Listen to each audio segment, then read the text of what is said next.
View from the Gutters, episode 49.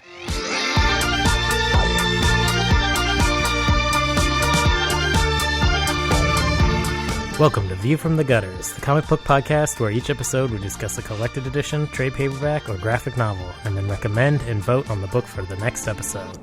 Warning: the discussion portion of this show has massive spoilers for that book.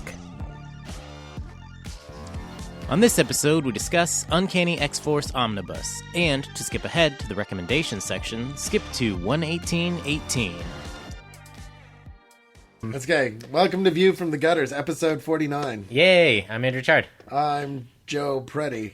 I'm Tobiah Panchin. I'm Matt McGinnis. And I'm Cade Reynolds. And I feel really awkward because I'm not sitting in the exact same spot I've sat for on every single episode we have ever recorded. That's true. You feel really far away. I have always sat opposite Joe, and now I'm down on the end. Yeah, you're like at least 4 feet away from me. I think It's disconcerting. We try to podcast as close together as we can. We have a 12-foot table. We use a foot and a half of it. We've only got one microphone, so we all just kind of have to huddle around it for warmth. We like to snug. I think the phrase that Toby sits opposite me describes our friendship in more than one way. I like to sit you guys across from each other because you just stare longingly into each other's eyes, and that means you'll never move away from the microphone when you talk. I think it'll be interesting. It's good microphone behavior. When he disagrees with what Toby says, he will point in my direction. I will. It's going to be great. I disagree, Toby. Pointing. There's this great episode of Don't Trust the Bee where Chloe and June are outside and they're looking like they're fighting, but really what they're saying, and they're like pointing at each other really like angrily, but they're just saying like, "I'll see you at home. I'm going to catch a cab now. Do you have money for the cab? I don't have any cash on me." And then she's like, "Yeah, here's this money for," and it's hilarious the way they do it. That's what it's going to be like. Watch Don't Trust the Bee in Apartment. Do. I haven't seen it. All right. Also, Isn't it canceled? It is canceled. It was canceled after 2 seasons, but it is an amazing show. All right. Oh, that went for 3 seasons? 2 seasons. 2 seasons. Okay. Two seasons. I feel better now. Speaking of 2 and seasons... I will brook no fucking bullshit from you on it, Mr. Panchin, all right? See, already Joe's looking away from the mic because Toby's so far away. Not there. I'm sorry. All right, apparently the person that doesn't like the sound of me surviving, which is what breathing is for, no, it's will not. be pleased about That's that. not what it's for. It is. Is it? You have to live. You breathe to live. Really? Yeah. I went to public school. We didn't do science. Let's see if it works. Toby, hold your breath. I went to public school for a long time. All right, fine. So what are we talking about? We're talking about the people that hate me breathing, apparently. No, we've moved on from that. We're done talking I haven't about moved on from that. Well, we just breathing? dropped that bomb on you. Was this on Reddit, one of the commenters? No, it wasn't on Reddit. It was I think it was actually on the webpage itself. Dear sir, I'm not sure. I do the best I can to cut Joe's breathing out of every episode. Unfortunately, sometimes Joe and I have to share a mic, like tonight, and I won't be able to cut his breathing out while I'm talking. Thank you, sir. Noted. No, maybe it was on Reddit. I don't know. Either way. Anyway. Now he knows. And knowing is half the battle. Whatever. Yeah, Joe. Uncanny X-Force. Though I do want to say thank you for all the people who have commented on both Reddit and the website. Oh, yeah. Yeah. That we is take awesome. the feedback, especially when it's about how bad Joe is at podcasting. I mean, I thank you to everybody except the person that can't deal with me fucking breathing. Direct all of your hate mail to Joe at Joe. Have you gotten any hate mail yet? No. Oh. No, there's a guy on Reddit, I cannot remember his username right now, and I'm sure he wouldn't want me saying it on the air. Don't say it on air, that's press. But that likes to has delusions that he's going to tell us how wrong we are. That's fine. And, I wanted to mail those we've encouraged to you, him. though. We've encouraged him because what anybody that listens to us knows that the thing we love more than comics is having opinions on things, and yeah, it's I guess. fun. And Fun being stuff. told we're wrong and telling people Telling why they're wrong. I have no opinion on that. But I do have an opinion about Uncanny X-Force, Yeah. which is the comic that we're going to be talking about tonight. I really feel that if we could push the conversation we're having further enough, Toby would like burst into flame and kill us all. Oh, probably. Actually, I'm probably be more likely to beat you to death with my microphone, which would not be a pleasant experience for you or our listeners. Or so me, who's wearing I'd I headphones. like like to the avoid fact that. that Toby, who's like half of me, thinks he can beat me to death with a microphone. Man, he'll break his wobbly chair. I have willpower. He's quick. He's cat-like. He's spry. He's a spry. You may that one hit might not kill you, but the next 250 will. It'll be a long process. We'll be here a while, folks. In the meantime, Uncanny X-Force. Uncanny X-Force. So who pitched it? Joe pitched it. I didn't. I pitched it because somebody like pitched this it to us on the Facebook page. Yes. Correct? Yeah. A gentleman named Dante pitched it to us, or requested that we pitch it, and it's already one of our. I think It's been on my list. It was a revisit because I think we had pitched it before. Probably. Or talked about it. If we hadn't pitched it, we had talked about it, at the very least, because it's good, it's solid, Yeah. it's Rick Remender doing what he does best, which is right, talking smack and kicking ass, and this is what I like. I like it because my biggest problem with the X-Men is, especially with Wolverine on the X-Men, is that he walks around with these fucking knives on his hands, and he can never use them, right? Except to give Cyclops a convertible, Yeah, or to make a sandwich. Morph, but and so he used the shit out of him in Uncanny X-Force, and it's awesome. It's like. Normally, you're reading something, you're like, well, what is he going to do? He's just going to be like, oh, I'm the best I am at what I do. I'm not really going to use these. I'm just showing them to everybody. Every once in a while, you get, X-Men villains that he can use them against. Yeah, Sabretooth, like Omega robots. Red, and lots of robots. There are lots of robots, and it's cool to see Will be trash as Sentinel, but it's 10 times cooler when he fucking brings, who is it? The drummer. And he's like, you said you wouldn't kill me. And he's like, yeah, and I'm not going to. He cuts his hands off. Famine is the drummer. It's Famine. Yeah. I can't keep them straight in my head. I just hate them all. I actually really liked like Famine. the apocalypse. The final horseman. Yeah. I don't mean I hate him as a character. I mean I hate him because he's a bad guy. Oh yeah. I actually just read the Avengers where Kang comes from the future and all the time travel stuff, and at one point in that, Apocalypse shows up with some horsemen, and they're the shittiest horsemen as compared to these horsemen. This is Bob! I found him in a bar, there weren't many people around. Bob, the horseman of war. His power is he knows about every episode of Cheers! They were just they're kind of boring designs, and they had no backstory because they were in 4 panels of that book. And I love these horsemen. They're terrifying. They actually are legitimately freakish. They're very do freakish terrible things, and in their own, very different in each one. Well, and also the other thing about Wolverine that drumming guy is fucking creepy. Yeah.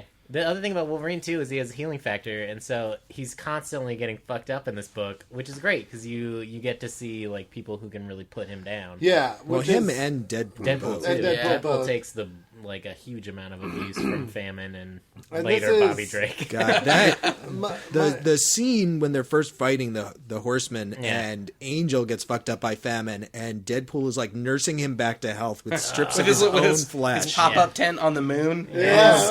His God. I forgot. It's pretty He gives him the pop rocks at first and then moves on to something a little bit more sustaining. Yeah, I forgot they went to the moon. Yeah. I don't remember that part of the series. Well, and this whole thing, I think that's a really good example of the strength of Remender's writing, is that he can write a scene like that, which in the hands of a lesser writer could be really gruesome and kind of stupid.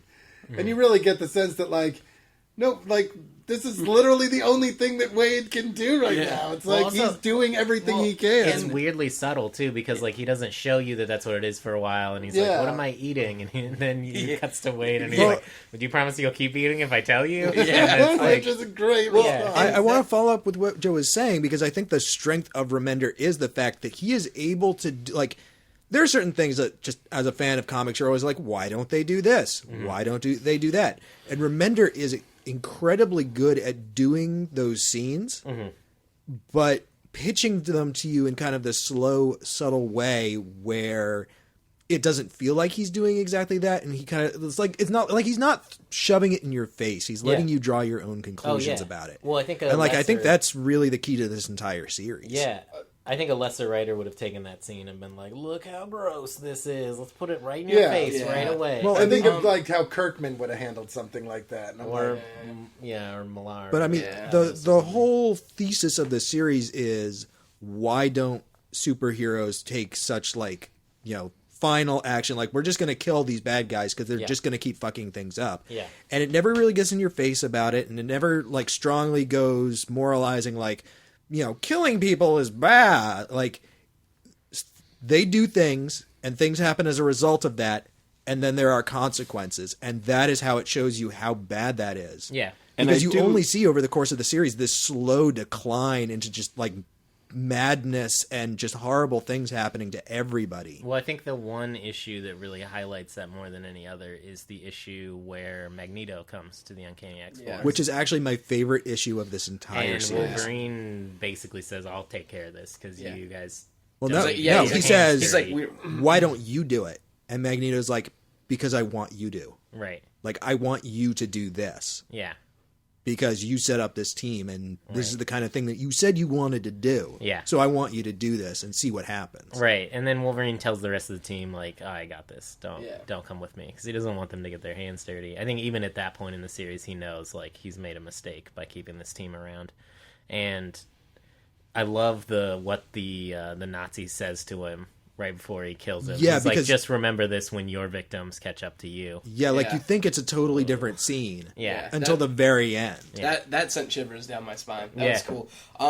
Kind of dovetailing off part of what Joe and Toby were saying. One thing that I think is a real strength in this entire series is in so many other comics, Deadpool and Wolverine are just misused horribly or overused, and that was something that when this series came out I was really scared was going to happen, but Remender is able to write them in such a way that he plays to their strengths, and everything that they do is a part of the story. They're not tacked on in any way, and I love that. I mean, there's a point where Deadpool is basically like, they're all just kind of sitting around talking, and he's like, "We've done horrible things, and the fact that this doesn't seem to bother you guys, and it bothers me, and I'm crazy.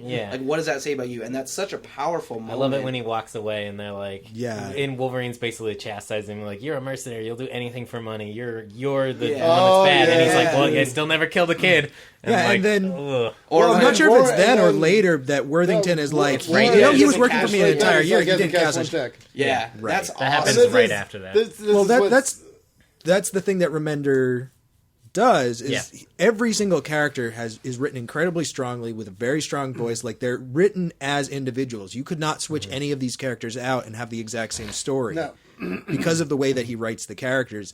And I think it's most evident with Deadpool because so often he's written as a joke character that's there just to deliver a line. I agree that he writes, because he's writing Joe Kelly's Deadpool. Like, that's what makes it so good, is that he's taken what Joe Kelly did with Deadpool, which is take this kind of one-note character that was a ripoff of another character and really kind of give him depth and character and a method. Yeah. And that's what makes him great. The thing that blows my mind about this is he writes Fantomex like Grant Morrison does, without you ever feeling like he's pandering. And that blows my mind, because Fantomex is such a fucking Grant Morrison character.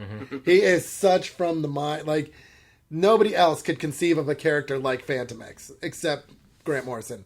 And for Remender to write him as strongly as he does and still have Fantomex keep the personality that Morrison has given him, that's just impresses the hell out of me.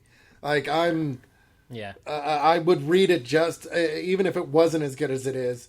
Because I mean, the thing that gets me is anytime you're like, "Oh, Archangel's on a team," I'm like, "Oh, really? Are we going to be like, is he going to be like laying in bed listening to As I Lay Dying all the time and like, always like cutting on himself and shit?" Because he's such that kind of character, know. And even Archangel, I feel, is compelling, even though. Well, Archangel's amazing. Yeah, he's incredibly compelling. Fucking terrifying. I mean, I think this is probably the best thing that he's been in 15 years. Yeah. If ever. Oh, and it's the best fucking thing that Deathlock'd has ever been in. Because if there is a character that epitomizes the 90s at Marvel Comics, it is Deathlocked. And I love that they put him on the team. Right the fuck on, man. Halfway through, it was like, he started showing up, and then he would be there in key moments, and then all of a sudden he was wearing the suit and he was part of the team, and it's just like, that's fucking awesome. Yeah. I just, all the fact that this book can be so abstract at the same time, like so much, I don't want to say like high concepts, but just like stuff that most writers wouldn't be willing to tackle, like the world or the bomb that goes off and then they plant the apocalypse seed and 130 million years pass in a single day, and like all this fallout of stuff that just sort of happens in the background, Remender's able to deal with so well. And I think if you read Remender's other works like Fear Agent, you see that he has the ability to tackle complicated things like time travel, and also he can really balance like the horrific shit happening with like really touching character moments, because I'm not gonna lie, I cry at the end of this book. Like, this book is the second to last issue of this book where the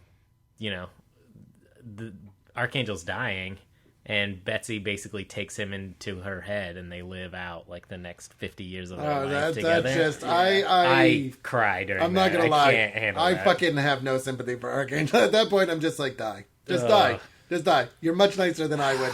I would be like shitting all over his head at that point. Just hate him. You're a horrible human being. Because he's not Archangel at that point. Because she's not talking to Archangel. She's talking to Warren. And Warren has to die. And that sucks.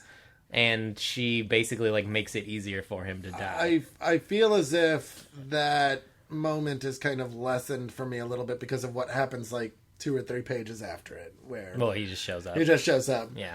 It actually leads me into, and it's not a problem with this book. I was reading this, and at first I thought, I have a problem with this. And it's not it's really not anything Remender does. It's kind of a conceit of the medium, which is, so you have this, the battle has been set, right? This is the denouement. Everything comes down to this.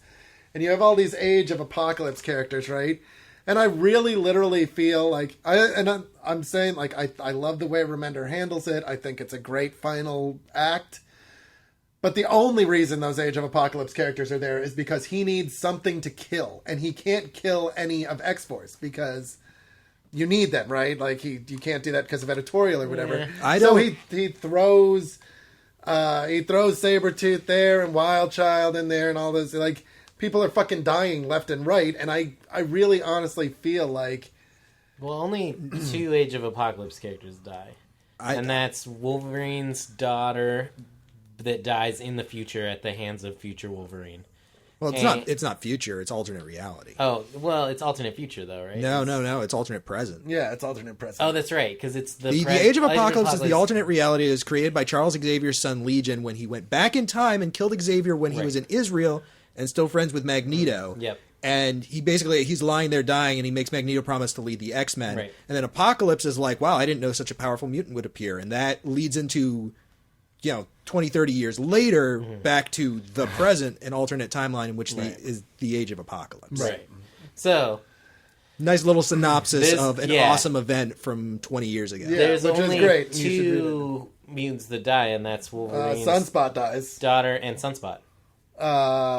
Shiro is Sunspot, because Shiro absorbs all of not Genocide. Sunspot, Sunfire. Sorry, Sunfire. Yeah, Sunfire absorbs all of. And incorporates, but Genocide. They make it pretty. I mean, it's not made clear whether or not, but Sabretooth's on his hands and knees. No, but he no. remember Wolverine hands him the sword, and when he goes back to his own timeline, and is like, he doesn't go back to his timeline in what we read. We only read up to 18.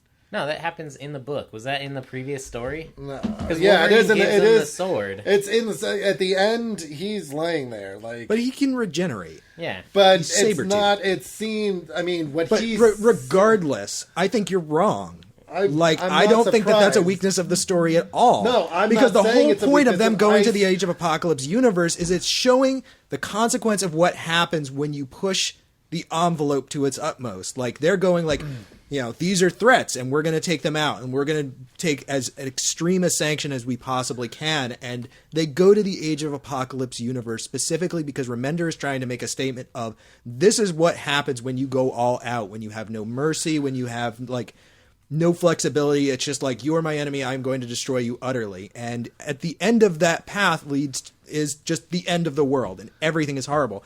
And that's why they go to the Age of Apocalypse, and that's why those characters are there. That is an object lesson to the reader. So I didn't say it's a weakness with the story, and I disagree with you in the way that if this had been a movie, everybody on X-Force would have died. Because that's how it's done. You have the final charge, and not always. The only person that would have died really was. It's like, this is not. Archangel. I'm not talking about the specificity. I'm not talking about Remender's. I think, and I went out of my way to say that, right? I'm talking about, it is a trope in comics to bring in characters from alternate realities or whatever when you need characters to throw. When you need, like, fodder, right? And I'm not saying that they're used as fodder. I'm saying it made me think that this is something that's done. Like, yeah, but I mean, who else are you going to kill?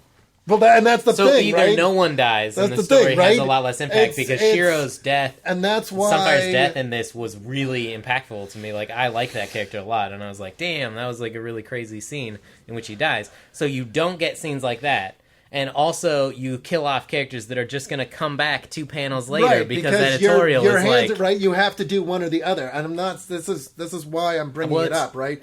Because it's something that struck me. It's a problem with the medium, right? Well, it's not a problem with the that. medium. It's a problem with Marvel and DC, because you look at books like Invincible, and they don't have to do that. It's a problem with the it's what happens when... It's a continuity problem. No, it's not even a continuity problem. It's what happens when you have characters that are properties and that someone else wants to use. And that you want to sell T-shirts and lunchboxes with that guy's face on it, so you have to have him in the comics. So you have to have... That's the problem. Like, Toby has mentioned this on the show before, is like, that's the kind of stuff that happens when you have this pay-for-hire superhero stuff. That is a legitimate problem, but I feel like it's justified in the story. Yeah, the use of alternate reality characters. I said that. It made me think that it's, in some small way, it bothers me because you have to have those moments, right? But you have those moments. Shiro dying at that moment is a very powerful thing, right? Because this is it's so much more, right? This is the battle they never got to win. Well, this is them striking a blow against their ultimate evil, right? It's like they've already lost in their world, but in this world they can still make a difference. Right, and I think that it's nice because they don't just show up out of nowhere. No, they don't. They went there in a previous thing, but I also think that sometimes in comics you get stuff like, Nightcrawler dying previous in X-Men, because, they're obviously talking about that a lot. When Wolverine sees Nightcrawler, Age of X Nightcrawler, he's like, damn. Age of Apocalypse. Nightcrawler, he's like, I feel shitty, like I just watched this guy die. The only person that could make me feel worse is Jean Grey. Well, he opens the door to Jean Grey. It's great because you have stuff like that where, like, Jean Grey died in the X-Men universe 10 years ago. Well, she died 10 years ago. She's died back. Once. She's died a million times. She's died once. Oh, no. She died as the Dark Phoenix, and then she wasn't dead, and then she was the Phoenix, and then... But when it happened, it was Jean Grey. All you're talking about retcon, she's died once. We both know she's died much, much more than that. You can't just fucking take that away with a retcon. That's part of the bullshit that wasn't that the point of a retcon? That is the point of a retcon. Well, but the thing about a retcon is that it's a gimme, right? It's like, oh, that didn't happen. That never really happened. We're just playing. There's a difference between an edit where you're like, that thing that happened, that didn't happen, and the thing that you thought happened, that's not how it actually went down. It actually, like, this thing that you didn't see went on. Like, those are two different things. And the first time that happens, that's great, right? That's a thing that happens, and it happens once. But it's happened with Jean, and then Madeline, and then Madeline is Jean, but then Jean really isn't. I mean, Jean Grey is a character that has died and come back, and died and come back, and died and come back. And they're consistently finding ways to go like, oh, you just thought that was, but it wasn't really. It was this. But she has been gone from mainstream Marvel continuity since Grant Morrison wrote X-Men like 10 years ago. But yes, more than 10 years ago, like Phoenix, which is immediately made. Yeah, like the Marvel universe immediately became a better place upon her demise. Well, that's fine, but that's what you have to do. You have to take a character and go, we are willing to commit to not bringing this character back, and that's something that the company isn't willing to do, because you know that we'll see another Nightcrawler come back. What it is it's a conceit of the the corporate identity right? It's like this is intellectual property. They make a shit ton of money on characters like Wolverine, and you can't just go killing off Wolverine or Deadpool because they sell. But the skill of the writer here that is shown is that when you have constraints like that, when you have you can pull it get off. 6 characters, those are your main characters, and you're not allowed to kill any of them. What do you do? And that's the creativity through constraint that I talk about all the time. It's like Remender is able to pull shit out of his hat. That's the thing, is that no matter how shitty the trope is, a good writer can pull it off. And make a better story because of it. A bad trope written well is still well written. Well, I think it ceases to become... It's the difference between writing a trope and overcoming the trope and becoming more than the trope. And I think that Remender does that. He absolutely does. And he doesn't just do it there. He does it on another huge fucking trope of the genre, at least superhero comics, which is the melodramatism that happens. Because there are so many moments in this comic where it could just devolve into fucking self-parody. Mm-hmm. And it doesn't. It's like when he goes to the Age of Apocalypse and Jean's there and he's like, I know that's not my Jean. It's like the minute he says that, you breathe a sigh of relief because you're not, we're not going to have 6 issues of like, I love you so much, because that's stupid. That's not why we're reading this comic book. If we wanted to fucking read comic books about characters in love, we'd be reading Strangers in Paradise or something else, right? Joe just hates love, and he hates superheroes being in love. I want my superheroes comics to be about superheroes, not about stupid fucking romance, right? But like if you want to put a romance into that, wrong. and that's a part that creates tension, that's good. I think that the personal relationships are what make books like Invincible work. Yes, but and back in the day, 6 issues to tell this, when you have a storyline run through a comic book, if it's great that's all 6 about, issues, I want to read those 6 issues. It's the same shit that anime does, where it's like literally the whole problem could be solved by somebody going, "I like you."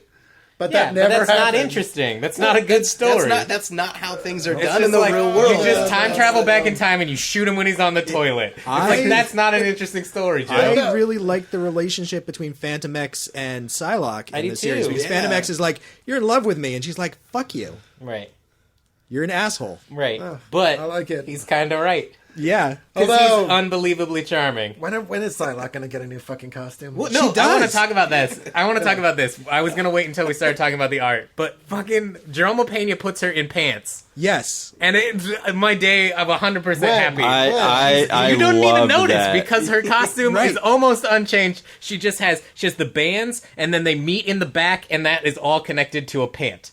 It's a pant with the bands on it still, and the bands on the arm, and it looks amazing. I'm not sure if it's later in the series after we read, or if it's in the next series, but she's in Uncanny X-Force Volume 2, which is going on right now. I forget who the writer is, but she has a totally new outfit that's basically like a full-body jumpsuit, and not like a spandex jumpsuit, like it actually looks like it's got like material, like it's got thickness to it. Yeah. It's actually an incredibly awesome costume that she has later right when now. Opena comes back. It's when Opena comes back. Yeah, it's like towards the very end of the arc. Issues like 14 and 15 or so. Because there's another issue when they're in the Age of Apocalypse and Jean comes up and she's wearing pants, and then her fucking top is pretty much painted on. And I'm like, seriously?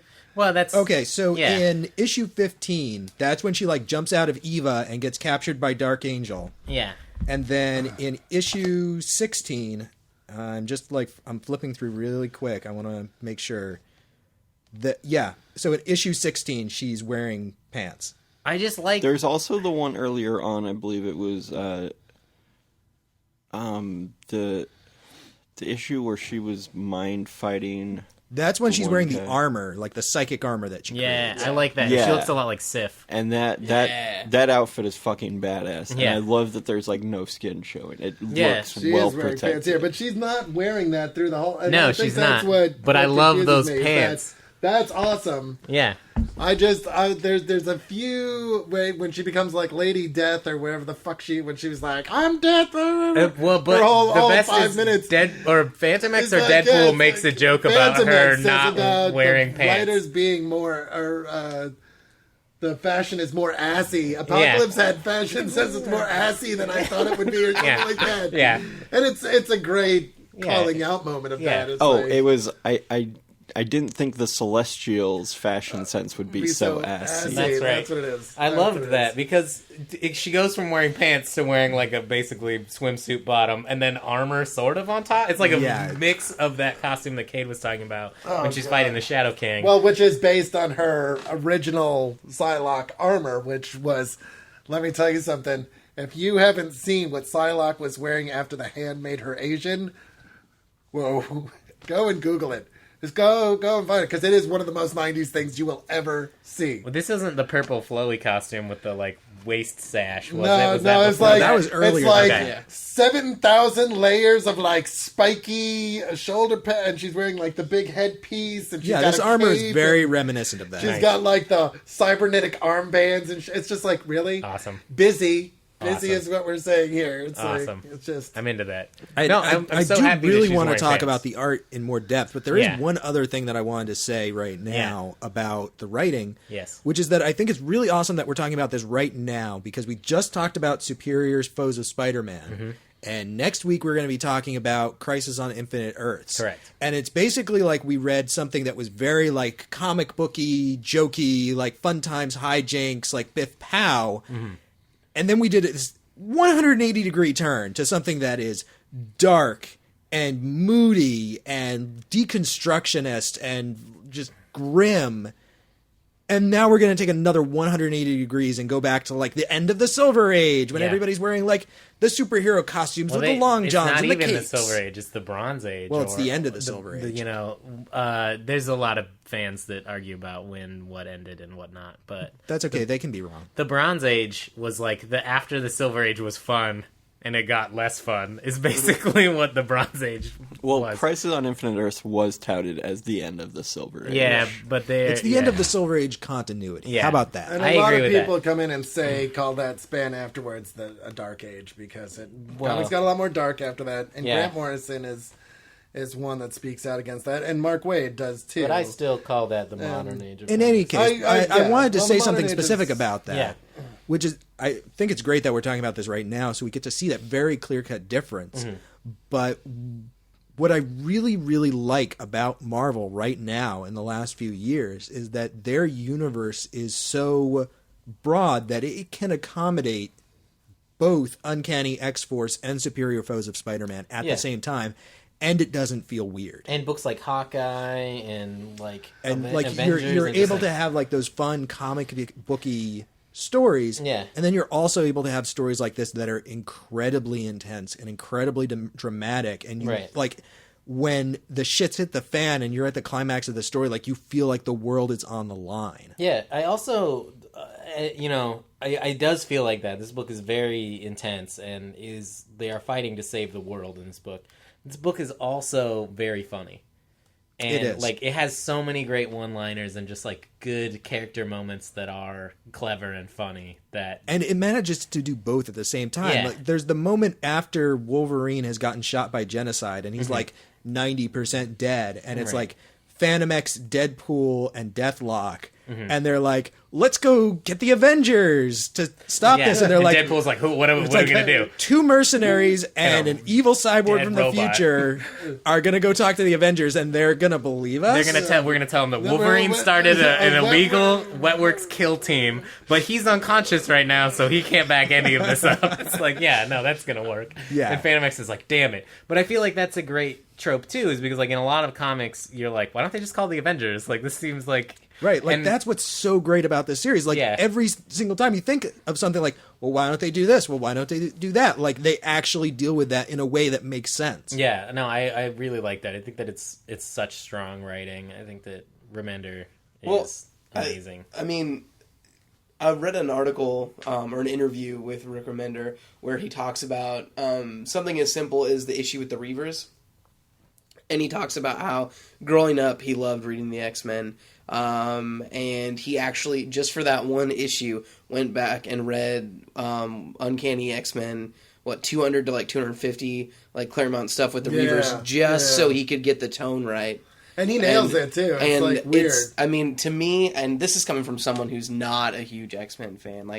I've read more X-Men recently, but I haven't been reading X-Men forever and stuff. But it's just amazing to me that for one issue, he would go back and read 50 issues worth of stuff just so that he could, he could get the tone right. Well, I feel like Remender is a comic book writer that loves comics. And that's what I'm trying to say, is that's awesome. And without reading that article, you can feel it. Oh, yeah. You can feel that he cares about the characters, and he cares about the story. And I think that that's the difference between Rick Remender and, say, Mark Millar or Garth Ennis, is that they write dark stories about superheroes that feel derisive of the idea of a superhero. Oh, yeah. Of somebody who is heroic. Garth Ennis hates superheroes. Yeah. I mean, he's said and Mark Millar, too. And Remender obviously loves superheroes and cares about them.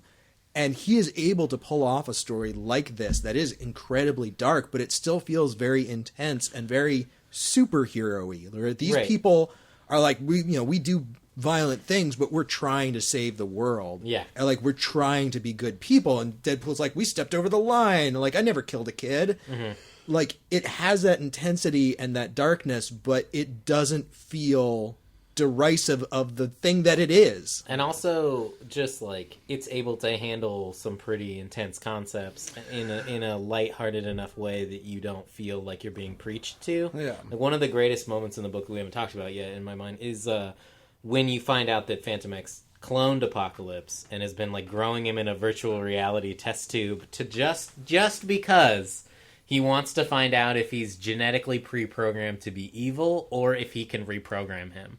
If he brings him up right, if he'll be okay. And they put him in Kansas with a family, Ma and Pa raising him in Kansas, which is very clear allusion to the Superman allegory. Absolutely. In fact, those two characters on that panel look identical to Mom Pa Kent. Oh yeah, Superman books. It's very clear that he's saying this is that's what us as comic book readers have accepted that makes someone the best that they can be. We've accepted that that's how that happens. So I'm going to use that example to. Fantomex is going to use it. And I love the idea that, he has this Uncle Custer that comes and, trains him Cluster, that's what it is. But, trains him to, come and use his powers and, and then he just, erases all of it one day and is like, time to go fight a guy. Let's go.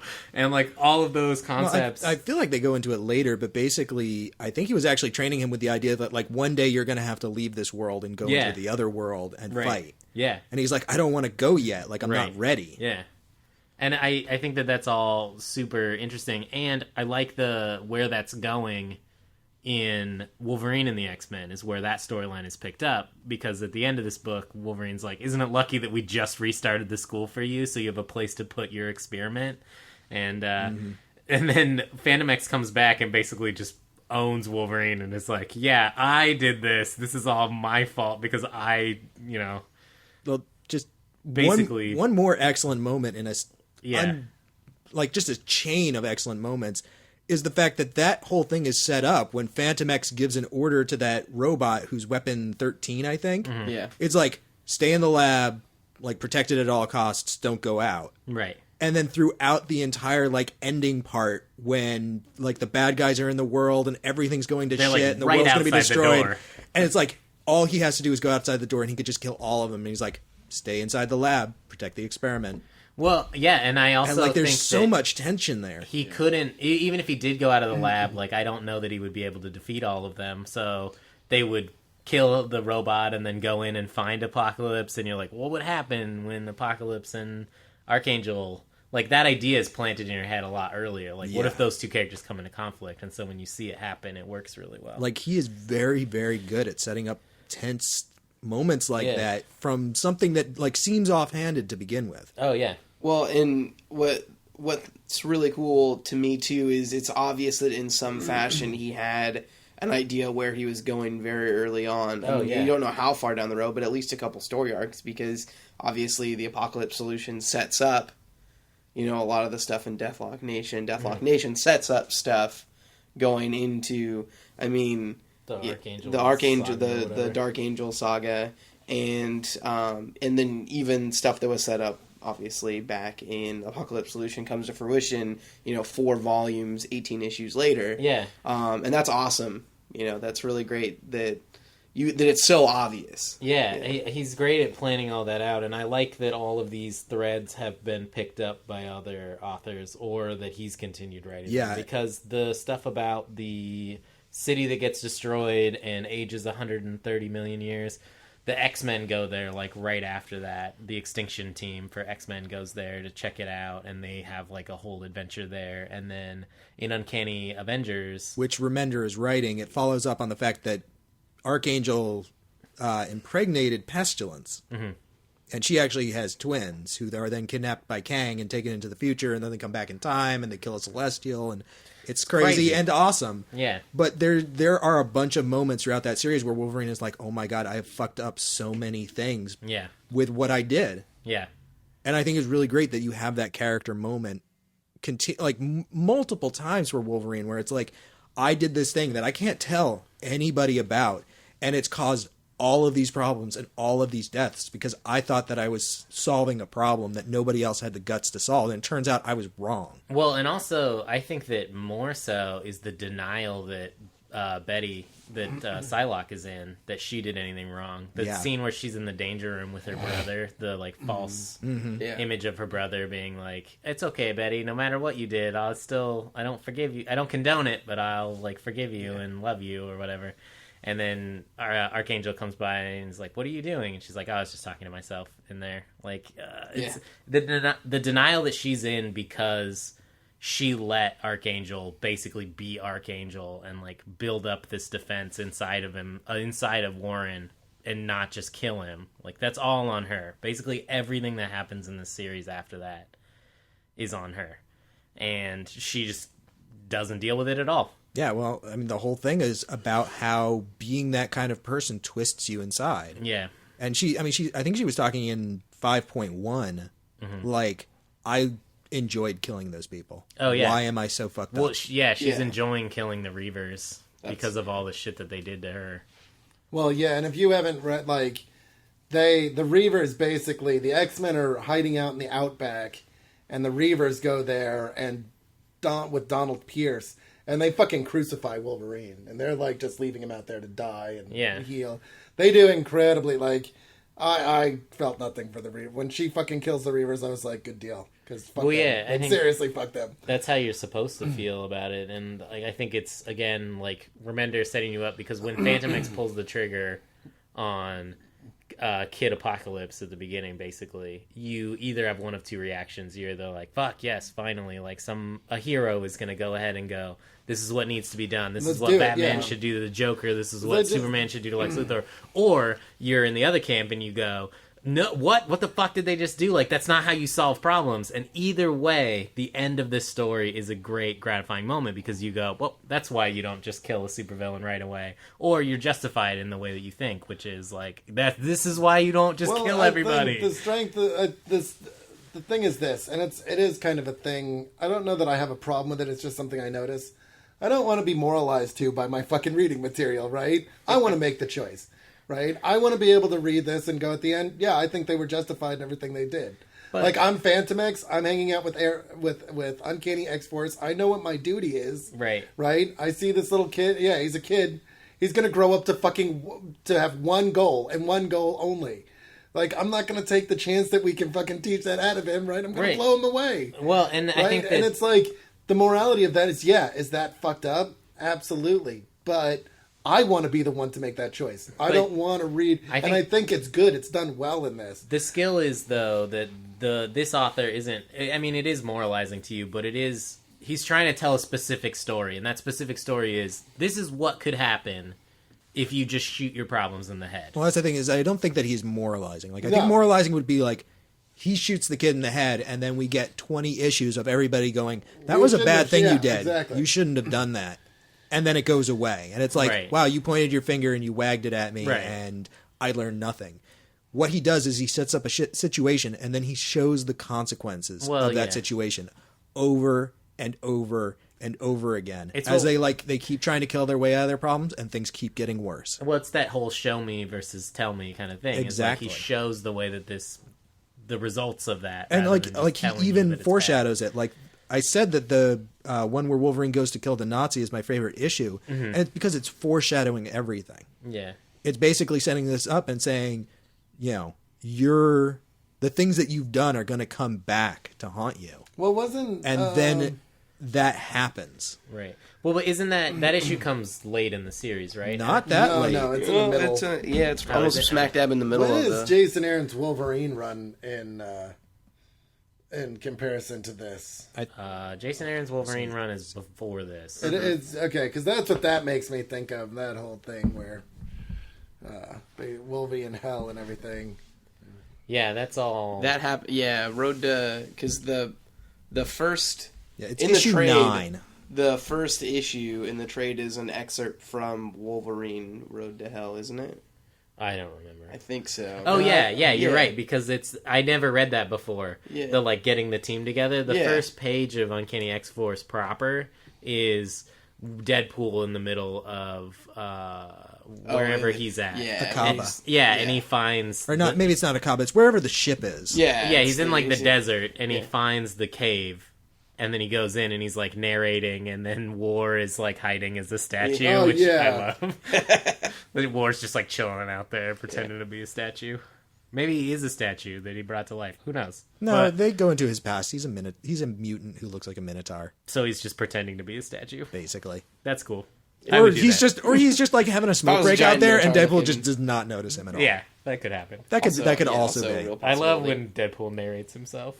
I think it's overused. It happens every issue. What? When Deadpool is narrating That's what Deadpool his own does. adventure. Yeah, it's does. overused now, but I still love it. I read an issue. It's not done right now. I read an issue the other day with Deadpool where he's narrating, and someone comes up to him and is like, "Are you narrating yourself again?" And he's like, "I thought that was in one of those boxes." Because he's just. I love the fact that Wolverine is narrating to himself throughout much of the series, and at one point, one of the psychic people is responding to things that he's narrating because he's thinking it in his head. Oh yeah, it's. I think it might be when Psylocke is death. Yeah, I don't remember. Also, Jean does that when she it's up Jean. to him in Atlantis. That's what it is. Yeah, totally. And actually, you know what it made me think is of something from a much less good book, our long run pick, our most recent one, Ultimate Spider-Man, when he runs into the X-Men and she's like, "Thank you for not thinking of me naked until now." And I'm like, "And you're surprised by this?" You said it. You're the one who gave him the fucking idea. Yeah. Don't think of a polar bear. Yeah, right? I'm thinking of Madagascar spectacled bear, for your information. Is that even a real thing? Yes, it is. I don't know. It's a spectacled bear. Spectacled bear? Yeah, they wear glasses. Bear? They wear glasses? They wear glasses. Are they bifocals? No, they have little things. Anyways. They make a spectacle of themselves. They do. I want a Klondike bar. What would you do for it? I want to talk about the art. I do want to talk about the art as well.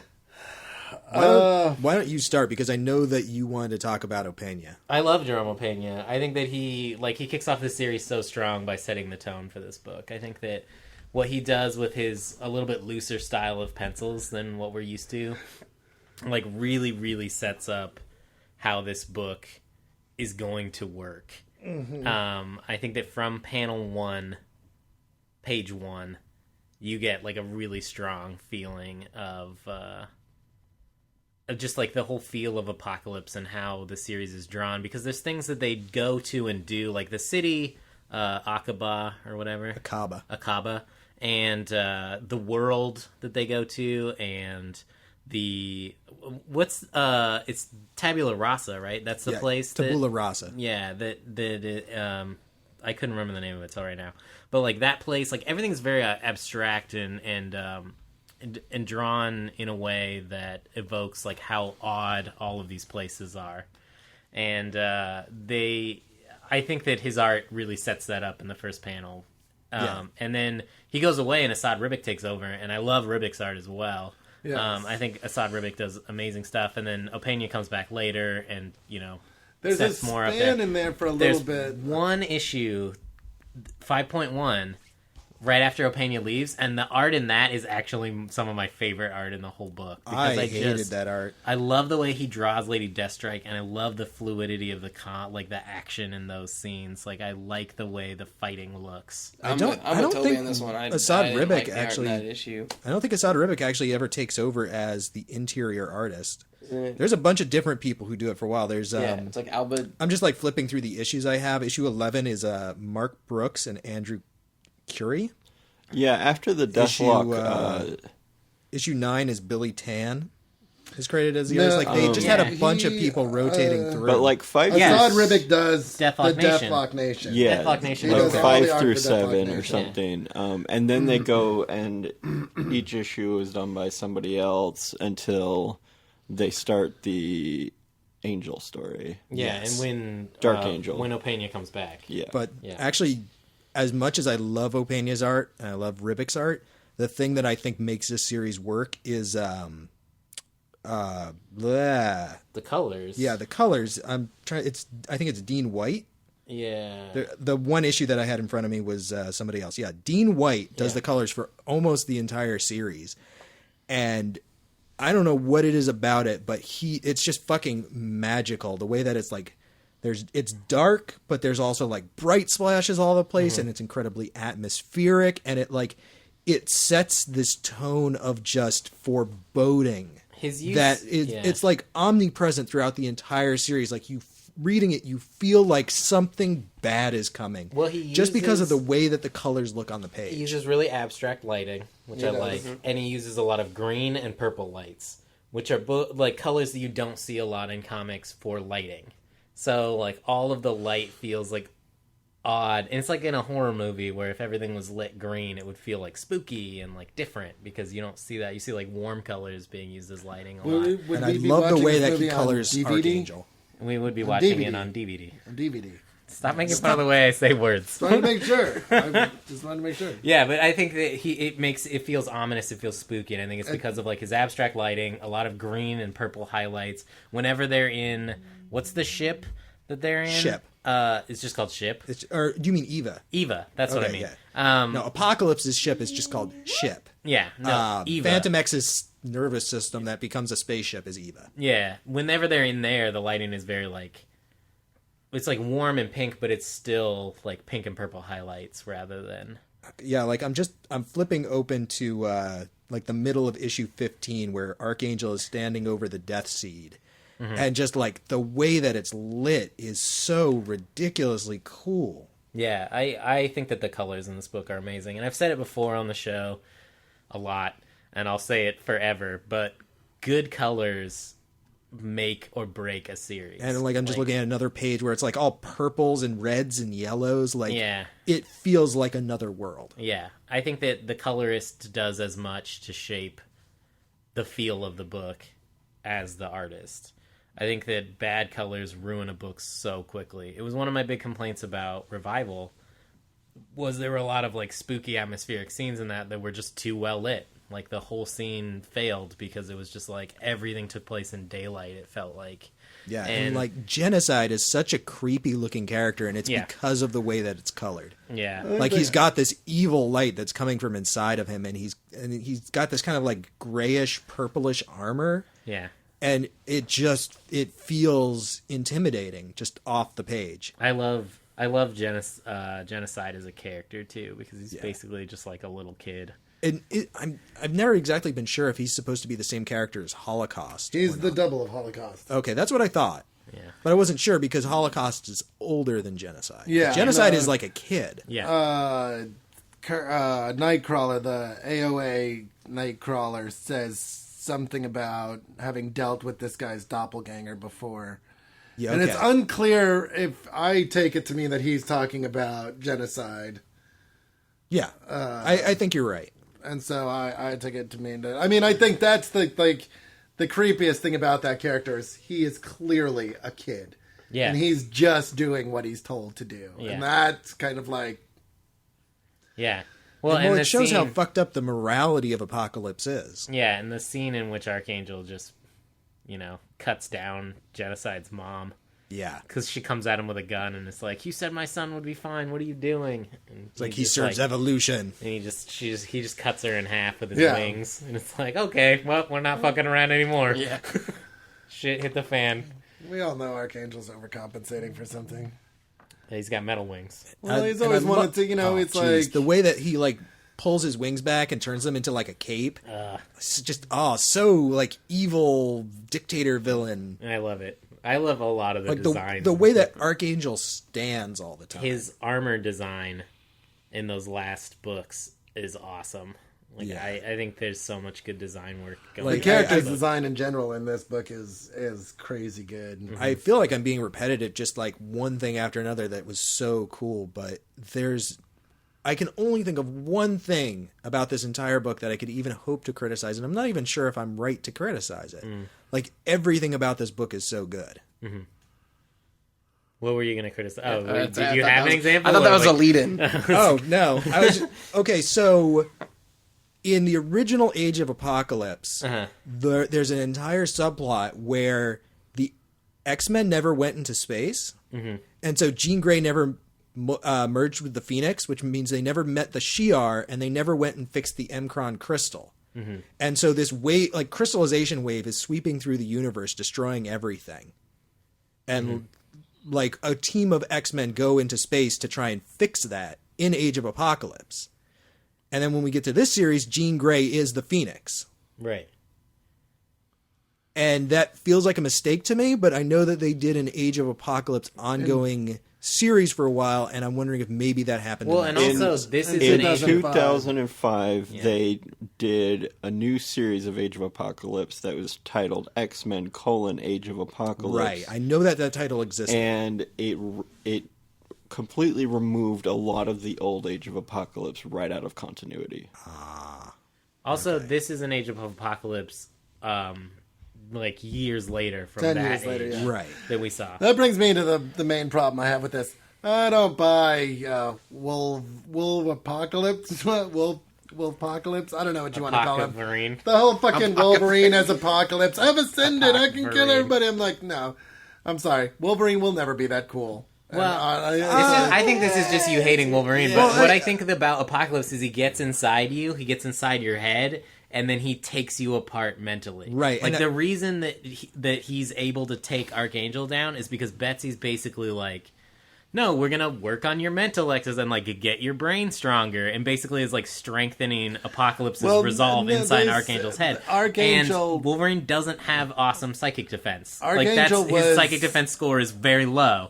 And that is proven by the fact that, like, kid psychic X-Men, like, who's the guy that Grant Morrison created, the purple-haired guy? Quentin. He was an Omega level. But he takes out Wolverine, and Wolverine goes to Quinn and is like, you're going to train me to be not so shitty at mental defense. Well, that happens in Wolverine and the X-Men, Alphas and Omegas. But I think that what can happen is psychic characters like Apocalypse could easily get inside Wolverine's head and convince him that everything that he's doing is wrong. Apocalypse is not a mental character.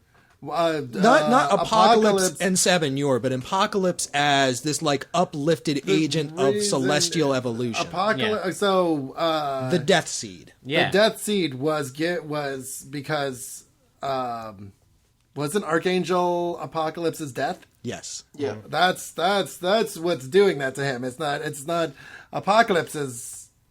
I mean, I understand that like Remender's trying to do this whole like greater thing, right? Like there has to be an apocalypse type thing, and that's the Death Seed and whatever. But like, well, he's reborn over and over again. Like you can't defeat the idea of Apocalypse. Right. It's just what I'm saying is that Celestial. There's at least 3 different apocalypses there. I see that. Like I'm not lying here. When they reveal the big reveal, and Wolverine is standing there, and he's got his little like cannon.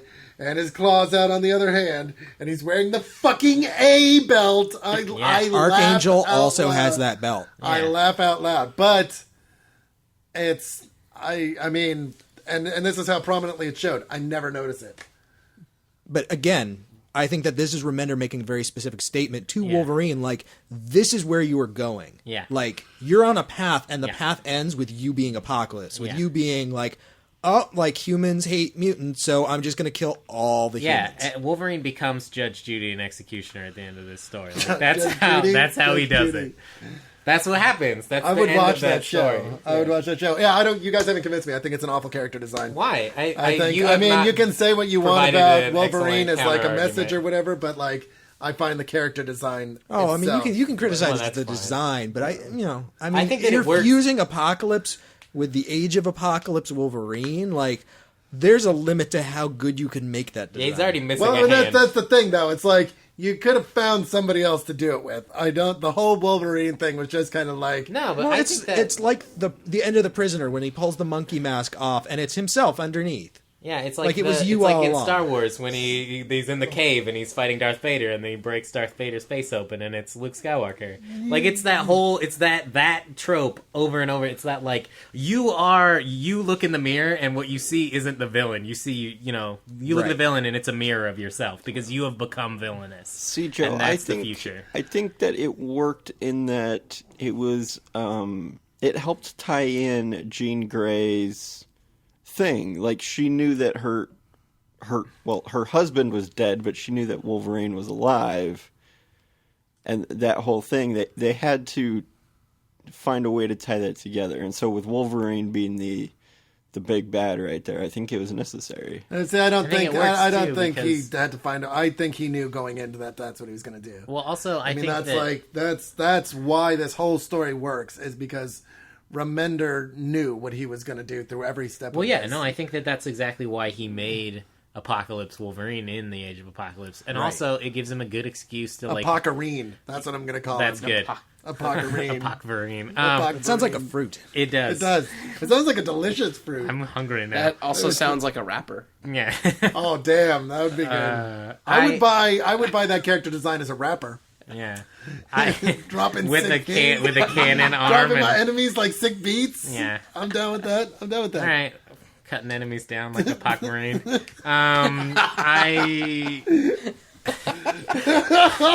I'm shaking my head at how bad that was, I said it. No, I think it gives him a good excuse to like really fuck with Wolverine more because he gets to do two things to Wolverine because Wolverine is Apocalypse. He gets to kill the daughter that he never had, and he gets to take Jean Grey away from him again. And that's Jean Grey that was married to him. Yeah, Jean Grey chooses Apocalypse over him, basically, and that's fucked up. And I feel like the only... I mean, to me, there are a couple fridgings in this, and they're on the less egregious side of the spectrum. That's the more egregious They happen to other characters, too, though. Like, absolutely. She dies to further Wolverine's story. Shiro dies to save the world. Like, lots of people die. But if you die achieving... a victory, then that's not a fridging. That's not a fridging. Right. Well, he doesn't, but Shiro doesn't really... Well, Shiro just kind of like... He saves the fucking world. Sort of. I mean, he just died. He's absorbing all the energy from genocide, and then he dies, and they have to still. I think there's a pretty big difference. He buys them time. Yeah, that's the thing. If he hadn't done what he did, they all would have died. And I think there's a huge difference between Shiro, who's up there going, I will not stop. Like, he feels himself starting. He says, I will not fail. And fucking saving the day. Yeah. And what's-her-face, who literally just opens a door gets and then dies. like 5 lines of dialogues, opens the door and dies. No, I agree. And I think that's bad. I think it happens because there isn't enough time in that issue, because I think she should have fought her father. Well, you can justify any specific example of something that is problematic for whatever reason. It was a fridging. It was. I think in the perfect world, I think she would have fought her father, and that would have been like more interesting in the story. I think the reason that the whole daughter death, like Jean Grey for Wolverine thing doesn't affect me is just because you have no soul in you, Jaded. No, it's because I'm going to go with no soul in Jaded. I have been reading Wolverine comics since Marvel Comics Presents when Barry Windsor Smith was doing Weapon X, and I've seen so many with the memory. So you're and jaded. It's just like I'm jaded where Wolverine comes in. I am because I read so many comics from back in the day where Sabretooth was like, I'm your father. I'm not your father. I raped and killed Silver Fox. I didn't. Silver Fox never existed. No, Silver Fox did exist, but she was a Weapon X. No, she wasn't. She never existed. It's like, seriously, like serious fucking with Wolverine. It's like, Everybody does that. But how I can think that they be powerful? do it well here, though. Those Those examples are examples of how to not fuck with They Wolverine. make him look like I'm like that Wolverine when he's standing there and he's like, it's like seriously, I feel like if I opened up a Wolverine comic in the 70s or like an X-Men comic in the 70s, that character design. Wolverine didn't exist in the 70s. Yes, he did. He was in that one issue of the Hulk in the 70s, and then when was Giant Size X-Men number 1? It was in the late Like 70s. Was it like 81? I want to say it was like 81. Wasn't that when Giant No. Size came out? I'm dating myself because It was from before I was actually born, so later I don't know. than that, I thought. Giant Size? It might have been Giant Size 79. X-Men 1970. You guys are way off. 1970? Don't ever fucking argue with Oh me. my goodness. For Giant Size? 1970, yes. And Wolverine made his first appearance before that, which means... Oh, 75. 75, I'm sorry. okay. So Okay. Wolverine made his first appearance in something or other. It was in the Hulk like a couple of years earlier. Yeah. Yeah. So It doesn't really matter. The point is that I was wrong, and I'm sorry. No, it's okay. I forgive you. Thank you. That's I don't awfully forgive gracious you of for you. touching my leg earlier, though, because that's... Your knee was that's bouncing harassment. my microphone. You never... Can I just take it with me? No, you can't take the microphone with you to yell at Toby. I You need- can't do that. I I need need it a too. lapel mic. I I need keep it telling too. you. It's not my fault. You're an on the go sort of guy. I Jay. am. I'm gonna I get am. You you yell one of at those Toby on the go. big What if I get interview one of those- mics. No, What you if I need to get a get him the tube? Britney If I Spears get the- headset. I do. That's what I need. Okay, I'll work on it. Then I can... And you can yell at Toby at your Write it on the leisure. budget. Write it on the fill out the proper request forms. Fill out the Can budget. I charge it to the company and Yeah, use it as a and tax we'll, write-off? we'll charge it to the company, but you have to fill out the Sounds proper good. requisition forms first, Sounds good. and we'll get I you mean, a Britney Spears mic. It's a niggling problem about these storylines. I think have a tendency to get mired in melodrama and kind of finger shaking and no, killing is bad. And I think you can read that and totally. I think you can enjoy this storyline without. It's good. It's solid. Right? Well, I think it's that solid this- on just about every level. This story has a minimum amount of finger wagging and It does. and melodrama. Like, there's just enough in there to remind you that that's what's happening, but not so much that you're like, really, more of this? I get it. It's bad. Killing And bad. I don't get, like, my whole thing is that, like, one of my favorite Wolverine storylines is the Brotherhood, where he just basically goes crazy and he, like, tracks down this, like, a compound of, like, people living on the fringe of, it's like outside of buttfuck Oregon or something. And they It's a real killed town this. in Oregon for people not. It really is a real town in Oregon. I just can't remember what it's called. No. Buttfuck Oregon. Buttfuck is an actual town. But in that's a Oregon. secret town. We can't. I was Okay. hoping they wouldn't. Anyways, well, they kill this waitress he likes, and he goes and he basically slaughters everybody there, and it's great, and I love it because at the end he's like, "I've done all these shitty things, and it's hard for me to live with." He meets Kurt and he meets Nightcrawler in a bar, and he's pretty much like asking him for forgiveness because Kurt shows up in his priest duds, right? Mm-hmm.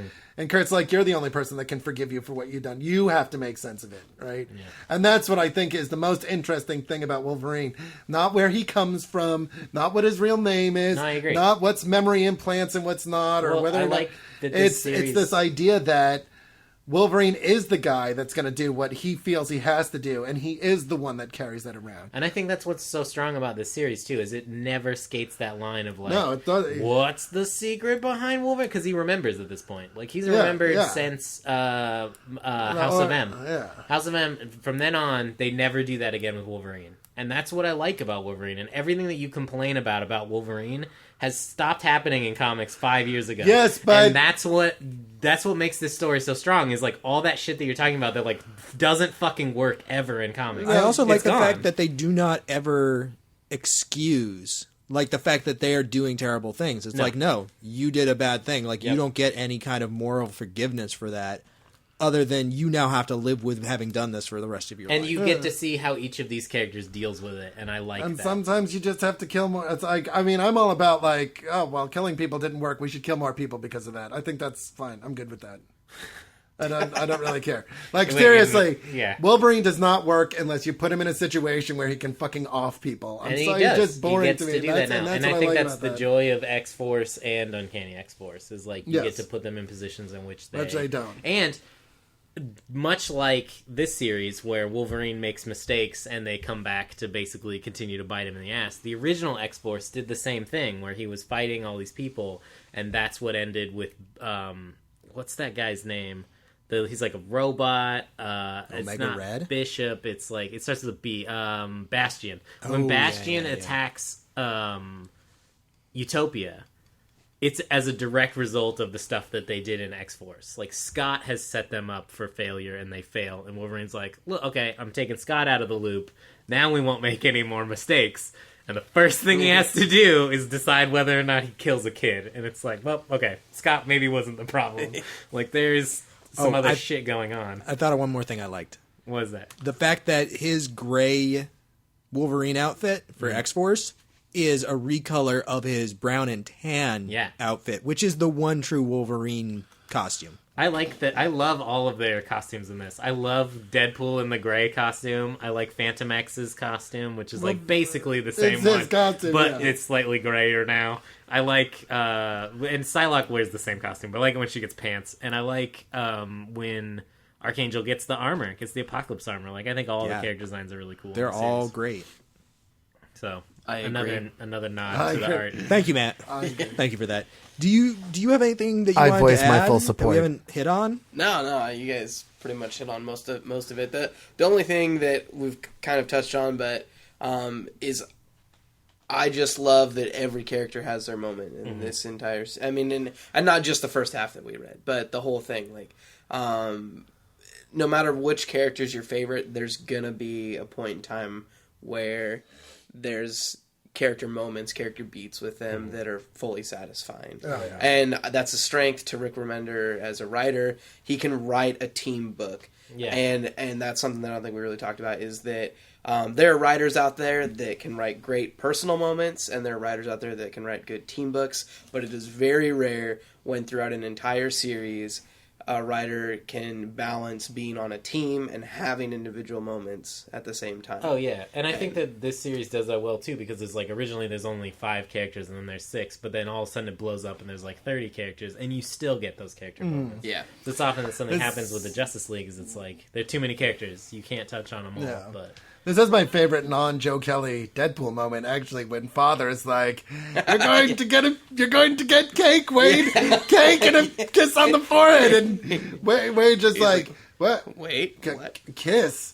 What the fuck are you talking about? This guy's creepy and bad. I don't he's this like, guy anymore. And then he's I just love like- that line when he's like, there's a difference between like Between loving father and creepy uncle, and just then cuts his just head. like, it's just... wait, I have a man. question though. Who is Father supposed to be? Because he looks into his eyes and he says, "I know this man." Mother and Father, because Mother is with Fantomex, are both part of the Weapon Plus program. Okay. And crap. Well, basically, Deadpool was part of Weapon Plus. Yeah. Like, he was part of Weapon 10, Yeah. Weapon X, that Wolverine was also part of. So there's that connection between him and Father. I guess Father is basically like the guy who is running Weapon Plus. Because then he also is the guy that made Fantomex too. Then right? Okay. All right.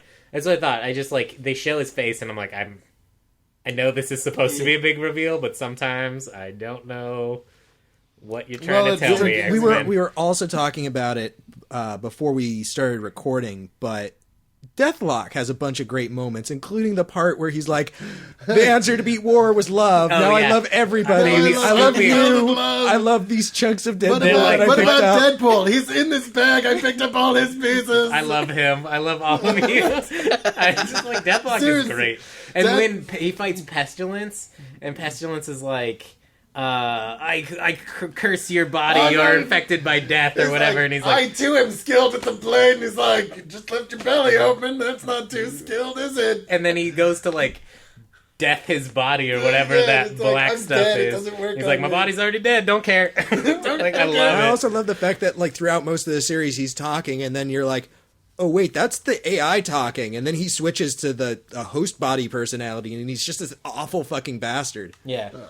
Yeah, well, That's oh the my shit's God. about to get real. Speaking of character moments, the fucking scene when the Deathlock'd Captain America, when they're Oh, talking to yeah, Deathlock'd yeah, Captain America, and then the ship like takes a hit from the other Deathlock guys, and he reaches over and grabs Wade's gun and shoots himself in the head. It's like, whoa, yeah, like that part was fucked up. And the part where it's like, oh yeah, all the heroes have been turned into like cyborg zombie assassins, and the world is a utopia. And they're like, maybe we should let this happen? Yeah, I always like that in comic books where they're like, we're doing the right things, we know we are, and then it ends up as Age of Apocalypse, and it's like, well, maybe we're not. Maybe we're doing all of the wrong things. It's very good at showing that they really don't know what they're doing. Yeah. Like, they think that they know what they're doing, they're trying to make the right decision, and they fuck it up basically every single time. Well, that's Basically, what I like 'cause they about don't have superheroes. me on their team. That's what I like about superhero books is like they are fallible. Like they still make decisions and they're wrong, and I love that. And that's what's cool about Elseworld stories. But it's cool because Marvel's able to really do it in their continuity a lot more because they have alternate universes existing within their continuity. You know, the 616 universe isn't the only universe. Yep. And they're able to like show that a lot more by doing what Remender did in here and like contrasting it to the Age of Apocalypse alternate universe. So I think that's cool. Yeah. And on that note, I think we should move on to recommendations. recommendations. Yes. I feel like I could say more, but we don't need to. Go read it if you haven't. We just spoiled everything for you, but I we recommend this book to basically just listed all the best parts. Yeah. But if you haven't read it or you haven't read all of it, pick up the omnibus when it comes out in March. But also hand it to your friends. Like if you're trying to show them why superhero comics can be cool and it's not just like biff pow bam.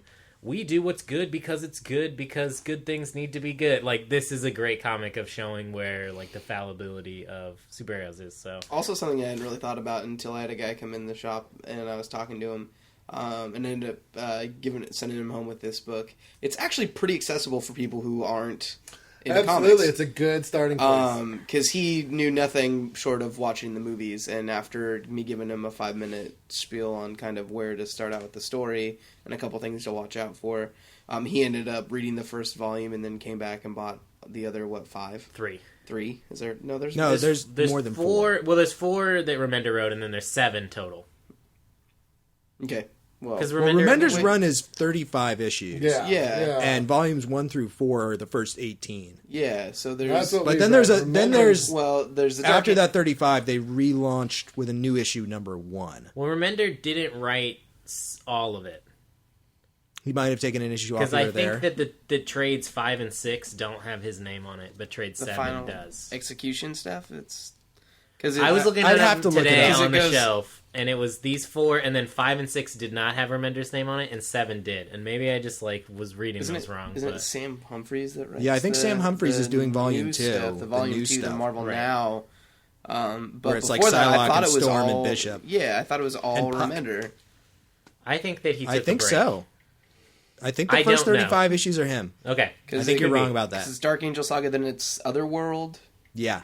and then after that it's Final Execution God, and Part- that's fucking brutal. Because Yeah. I stopped and then it's reading, and I Final thought it was because Execution Part 1 and Remender Part left. 2. I don't remember. Anyway. Well, it doesn't matter. He came and bought all of it, and then ended up reading it, and absolutely loved it. Well, So- there's And that's only, great. there's So yeah, only- which is awesome. But it just don't. I guess what I'm saying is, if you have friends who are interested in comics, don't be afraid to hand this to them. Somebody Well, who thinks yeah. that, like, comic books are still the Adam West Batman. And also, yeah, exactly. Also, like, X-Men books are hard to know where to get people, like, where to hand people a Yeah. book that they can read because the continuity is so Convoluted outrageous. and just Yeah, ridiculous. There's only a couple things you really need to know about this series, and that's like that Age of Apocalypse happened, and that the Shadow King used to be inside Betsy Braddock's head, and they kind of tell you that. Even the Shadow King thing they set up. And they do a pretty good job of explaining, like, why Angel and Archangel are, like, in the same body and warring for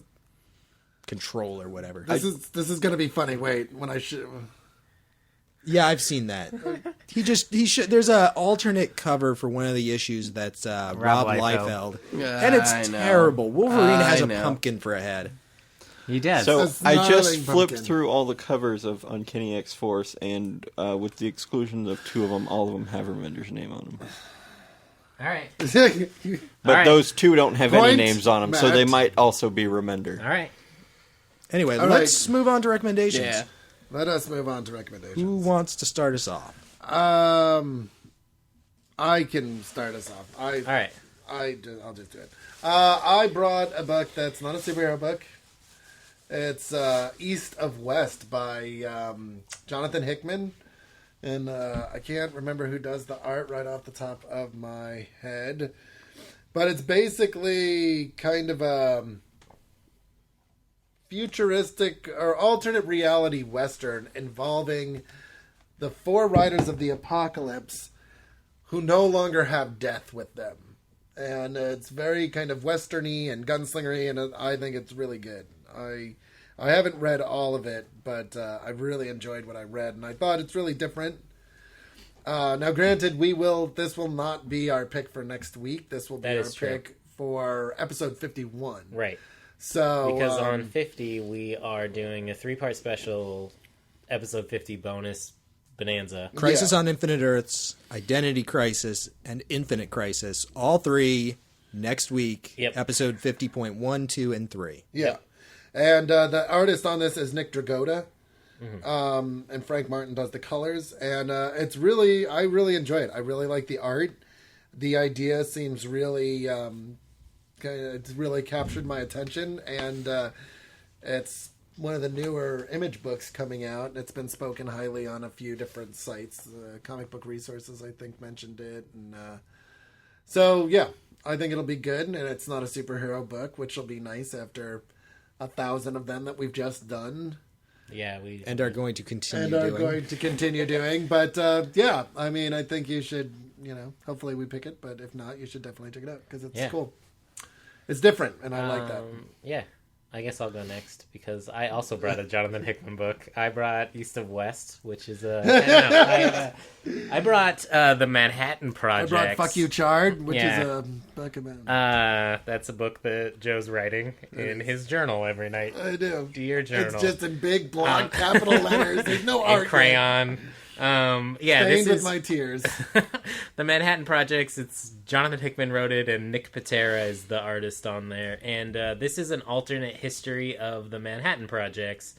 The Manhattan Projects being this secret group of guys and women that were trying to create the atom bomb. Essentially, they were a secret weapons program. Well, yeah, during World War II, the government had a secret weapons program to invent the atomic bomb. Yep. Called the Manhattan Project. Yep, and it includes guys like Oppenheimer and Albert Einstein, and all of those people are in this book, but they are very different versions of themselves for reasons explained in the book. Like, Oppenheimer is a huge dick, and you're like, why is Oppenheimer, like, so fucking weird? Because every interview that I've ever seen with Oppenheimer, like, he's very hugely remorseful. Like, he regretted making the atomic bomb. If you've seen the new Godzilla trailer, the teaser trailer, it had Oppenheimer's like very famous speech about his reaction to seeing the atomic bomb go off, where it ends with "I have become Shiva." I have become Death, Destroyer of Worlds. I have become Shiva, Death, the Destroyer. Yeah, something like and that. He basically looked at what he had done, and yeah.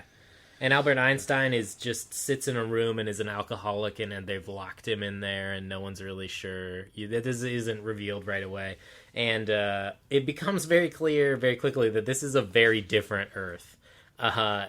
They are Zen-powered death Buddhas open a portal to the middle of the secret underground weapons factory and bring forward a bunch of like robot psychic samurai to fight everybody, and Oppenheimer is like gunning them down with a giant machine gun. Yay, Hickman stuff. It's really weird, and I like it, and it's just weird to be like, I know things about these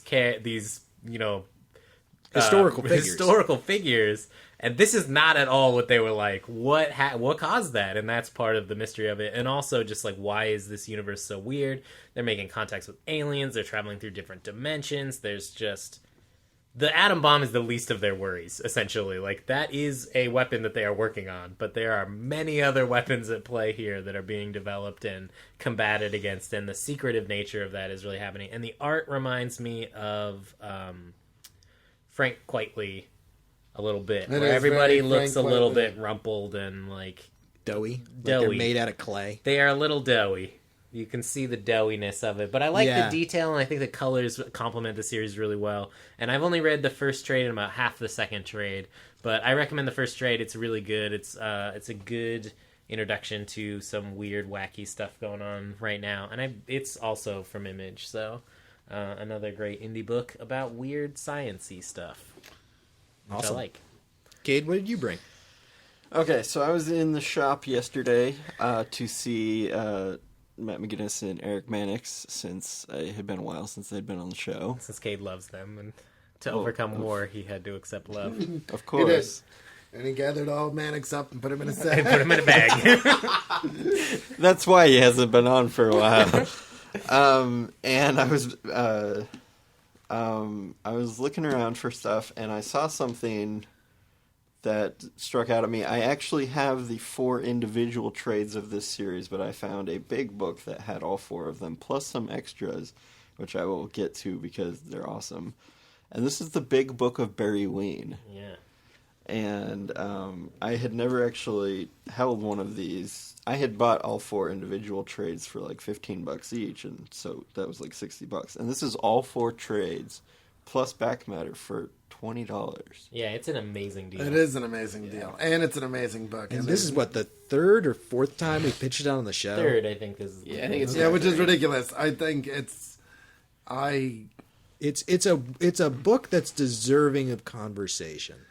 It is very good, and well, it definitely needs to be recommended to everyone ever. Yeah, so, exactly. Yeah. There is no reason why this book should not be on your shelf. Yeah, I yeah, agree and with we that. talked about we recommended Pedro and Me a couple weeks ago. Mm-hmm. Yep. The Winnick title as well. Yeah. And Yeah, this has some cool back matter in it, including a crossover between Barry Ween and Carrie from Whiteout, Yeah, and it Whiteout, was yeah. co-written by Greg Rucka, Yeah. which is awesome. And man, like one of the characters asks, "How did you lose your fingers?" And she says, "Frostbite." And he says, "You should probably wear mittens." And she's like, "I'll try and remember that." yeah, I love it. Yeah, Barry Ween is one of my top 10 comics. It's like Calvin and Hobbes on crack. Yeah, I was just going to say, for those of you that haven't heard the other episodes where we've already pitched this, it's basically like if Calvin and Hobbes, or if Calvin could do all the crazy things that he dreams Yeah. of. It's the weird science of Jimmy Neutron mixed with the heart There of you Calvin and Hobbes with the vocabulary of South Park is what it is. That's I very always awesome. equated it to Dexter's Dexter's Lab. Yeah, or Yeah, Dexter's Lab there is you a, go. is a much better. That's Jimmy right. Neutron. Jimmy Neutron Really? is good. Jimmy Really? Neutron. That I movie like is Jimmy hilarious. Neutron. That movie is Yeah, hilarious. into Jimmy it's Neutron. a guilty pleasure. I like it. Steve Odenkirk. I mean, how I do you like go wrong with Steve what's his Odenkirk? weird, what's Yeah. his weird dopey friend? Not Uh, not Carl, no, not the one that Sheen. loves like Sheen is the Sheen, hyperactive like, one. Spirit Sheen is animal Sheen. And that's kind of, I mean, but yeah, I mean, Dexter's Lab works as well, and it's it's always how I think of it as like those things.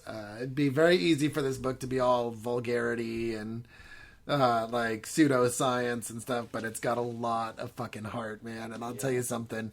You want to talk about crying on the last page of a Yeah. fucking comic book? There's one thing though about Barry Ween. There's a joke pretty early on about Star Wars Episode 1 that has not aged well. Because like when it came out, it was like this huge thing, like, oh my god, it was the first Star Wars in 15 years. And now it's like, wait, everybody fucking hates that movie now. Yeah, like, you're well, not cool it's- for ripping on it. Yeah. That's Well- that joke's old. I just don't Yeah. think it's hilarious. I feel now, like anytime because you it- wanna I was make gonna fun say of you can it. make fun of Star Wars Yeah. Episode 1 anytime you want. Yeah, That's exactly. I'm fine with exactly. Anyway. Everybody's Okay. got lightsabers since the prequel came out. Every schmuck in this sector since the prequels. I think this book is hilarious. Oh, No, it's, it it's is. will laugh out loud. funny. Maybe the best humor comic. I'll Uh, go out if on not a the limb and best, say one of that them. It is. If maybe not the Top best five, in definitely. the top 5, definitely the best thing that Judd Winnick has ever written. Yeah, I'll for say me, that. I agree. Yeah, I agree it's with that. Fantastic. So what did you bring, Matt? So I brought another indie book, although this one is from Dark Horse. I have not finished it yet, but I'm totally loving it so far. And it's called Sabretooth Swordsman and the Mayhem of the Malevolent Mastodon Mathematician. All right, say that 5 times very quickly. I read about this and I wanted to read it. And what initially grabbed my eye about it is the art. If you look on your computers, and if you're here in the room with me, in the book, the art's just insane. It's a black and white book, and there's like whole pages where there's no dialogue whatsoever. Ooh. Like, this is a book for me. And I mean, I actually spent cool. before I even started reading it. Is that Madman? On the page that Joe is touching. It is, actually. It looks like an alternate cover, possibly. Okay. It does indeed. And so basically, it's a farmer. His wife is like kidnapped by this bad guy, and his town is destroyed. And a cloud god comes down and gives him the power of the Sabretooth Swordsman. He becomes this like tiger warrior and goes to fight this evil guy. That's, to be honest, that's as far as I've gotten in the story, but it's awesome. And if for nothing else, just the art, you should look at it and check it out. I spent like 20 minutes just flipping through the book. Yeah, it reminds me a lot of James Stoke. Yeah. And like the crazy monster, squishy villain type stuff in this book looks awesome. And I forgot to say who it's by. I think it's what, Damon Gentry and Aaron Conley. Yeah. So yeah, the art's beautiful. Oh, yeah. And it's definitely worth checking out. I love a good black and white book, so this looks cool. It's a Dark Horse book, and it's actually the copy you have is an incredibly nice hardcover. Yeah. It's only $18. Yeah. And it looks like old Archaea, like when Archaea was doing like really impressive hardcovers. Yeah. Yeah, this art is kind of mind-bending. Yeah. Yeah, That's why I say it's a book for me. Yeah, it's awesome. This is definitely an Andrew Chard book. Yay. This is the three-wheeled Morgan of comics. All right. So That was a great reference. We're gonna have to explain that reference at some point. You'll have to figure it out. I'm not sure if the book that I brought has been pitched before or not. Well, I'll tell you. I don't think I pitched it, but it's another Greg Rucka book, and it's Queen and Country. Oh, yeah. Matt pitched that before. Okay. Pitched it. So, real quick, if you're not familiar with Queen and Country, it's Greg Rucka's homage to the great spy shows of the middle century, specifically inspired by a British show called The Sandbaggers. And it's basically the story of a woman named Tara Chase, who is an MI6 agent, basically like a CIA agent for Britain. Right. And the first story is her like just assassinating this guy in the Middle East, and then with a sniper rifle, and then she has to escape the country. And it ran for like 32 issues, and it's just every single story is just about her and the organization that she works for doing dirty spy stuff. Like, it's James Bond with all of the shininess rubbed off. Yeah. It's dirty, messy, hard, thankless work. Like, friends of hers die. Like, just all these terrible things happen to her. And it's an incredibly interesting, well-written series. Like, it's everything that's great about spies. It reminds me of the modern spy show. Like how they're making modern spy shows, like MI5 or, if 24 Well, then it was just good. optioned, wasn't it? In fact, they're casting it right now. Yeah, are they working on a Queen and Country movie finally? I'm not sure. I think I read something about that a little while ago. I know that it's been a thing. So, But Rucka did 32 issues and I think at least 2 novels about Yes. this character. Yep. One of which I've read and is really good. I'm sure the other one is too. I don't remember if I read it or not. I read the series like 10 years ago, probably. Yeah. And haven't looked at it again. But Yeah. I'm going to say we should read like the first 12 issues. And apparently it was released a couple of different times. Once as like 4-issue trades and then a 4-volume set that's the whole thing. So either the first 3 trades of the old format or volume 1 of the definitive edition Which is the new one. are both the newer first 12 one, issues. So if you don't have it and you're looking in the store, it would be volume 1. If it's on your shelf, it would be volumes 1 through 3. Yeah. Or if you have the issues. Issues 1 through 12. Issues 1 through 12. Makes it easy. And holy crap, we just went in a week where nobody pitched a superhero book. Yep. Yeah. Which I think the first time Well, that's I happened. We're all tired of them. Forward direction. This We're is moving we in a have. We forward know what's direction. happening next week. Or maybe it's exactly. That's the thing. It's like no, everybody's like, we shit. are all we have to-" preparing for next week. And we have set ourselves up so that we have to read these books that we're doing for our 50th episode in the span of like a couple days. Yeah. And they're all incredibly dense. Yeah. Really, it's just like I actually have to read my reading list before I'm going to publish that. I was gonna actually publish it. skimming Crisis on Infinite Earths because I read it about 6 months ago. Yeah. And like I skimmed through it and I'm like, holy crap, I've been skimming for 10 minutes and I'm still only halfway through. Yeah. it's a big one. There's It's so thick. much dialogue. I'm in like, that oh, book. it's only 12 issues. I should be able to like just go through this really fast. And it's like, no, this is like 400 fucking pages. Yeah. Yeah. It's 12 big issues, it's man. yeah. Isn't it 13? No. 12. No, Is it's it 12. Okay. That book has. We actually argued Alright, about we'll this, talk about it Chad. on the Yeah, show. yeah, But let's- Anyway, Save it for the show. Joe, what are you voting for? Saber-toothed swordsman and the mayhem of the malevolent mastodon mathematician. I know I should vote for Barry Ween, but I've wanted to read that book for a little while, and damn it if it just didn't reach out and grab me. I'm going to vote for the Manhattan Projects. Matt? Okay. Oh, Matt. Oh, Who sure. wants to Okay, go going next? this way. I'm gonna go Barry Ween. It's the third pick. It deserves to get. Maybe I Yeah. should go with Barry Ween. You already voted. Yep. Cade. I don't know.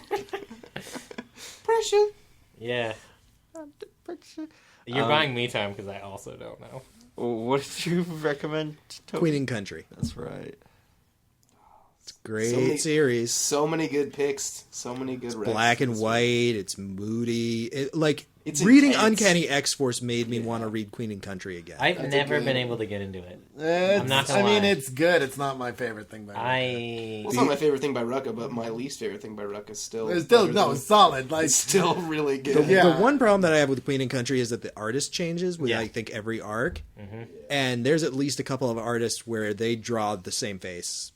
Just like there's characters where it's like, I don't know who this guy is because he looks exactly like these two other guys. Yeah, I think I would like that series a lot more if it were novels or if it had been illustrated by like the same guy the whole time, because that's exactly my problem with it. I came off of it reading Whiteout, which is such a strong series for art. well, and then Lieber right is into just. there. mean, I don't Lieber's think it's in the stuff. first 12 issues, but there's a really awesome arc in it where the asshole boss from the series, they do a flashback to him in East Berlin in the 80s. And like suddenly you get this like whole new respect and understanding for him. Like it's one of those series where it's like Yeah. you're set up to think a certain thing for a while and then suddenly something happens and it's like, wow, everything just changed. Yeah. I've been meaning to try to read it for a long time, but It's worth the effort if you can get into it. yeah, So Cade, what are you voting for? we bought you some time. I don't know. This is a conundrum because if I vote for Manhattan Projects, that's what we're reading. But if Andrew Chard votes for either Sabretooth or Barry Ween, then that's what we're reading. Or you and I could both vote for the same book, and that would be what we're reading. Yeah, I mean, if you both vote Yeah, for East but of West, you can't we'd vote read for that. your own book, and that's the one I kind of want to vote for. Then vote for it. Vote for it. Okay, Manhattan Projects is what we're reading then, All because right. Andrew Chard can't vote. Yeah, I can. For the record. I'm gonna vote for. I'm gonna try Queen and Country again, so I'll put a vote on that one. Good man. But yeah, So for next week, crap ton of superhero comics. yes. You're Crisis really, on Infinite Earths, Identity Crisis, and Infinite Crisis. And then in So 2 start weeks, reading now. Yeah. All Yeah. of you listeners. And- we're going to read Manhattan Projects. And yeah, I guarantee you that about 10 pages into Crisis on Infinite Earths, you're going to want to stop. You're going to say, I can't read this. It's written so, like, everything it's is very, old and like... crappy. Yeah, just shut up. All right, sack up. Okay, like, gather all your courage, be it masculine or feminine, Yeah. and just fucking plow on and read it, all right? Just read it, all right? Yeah. It's a cornerstone of modern comics. And try. It's an incredibly important work, and it has, if you can make it through, you will be rewarded with some of the greatest fucking moments of comics dumb. It's also a good exercise in just like finding the good in a not so awesome work sometimes. Yeah, like what kind of pushed me through it, one, I mean, just knowing the fallout from it, but also after I'd read an issue, I would really try to think about like how that would be handled now. Like, like how epic that would have been if if it had just been published right now. I think that's the and right also mindset. how many issues it would be to tell the story that was just told in that one issue. Yeah, how compressed it And the answer right? is 52. Yeah. Would the female equivalent of brass-plated balls be chrome-plated ovaries? I think that I like the Betty White quote where she says, "Why does everybody say nut up? Because testicles are soft, but you should really be tough like a vagina because they can really take a pounding." Because if you kick a woman in her vagina, she's going down. Yeah, but the Betty White quote is, "Be tough like a vagina because they can take a pounding." Which is an amazing quote from Betty White. I just feel that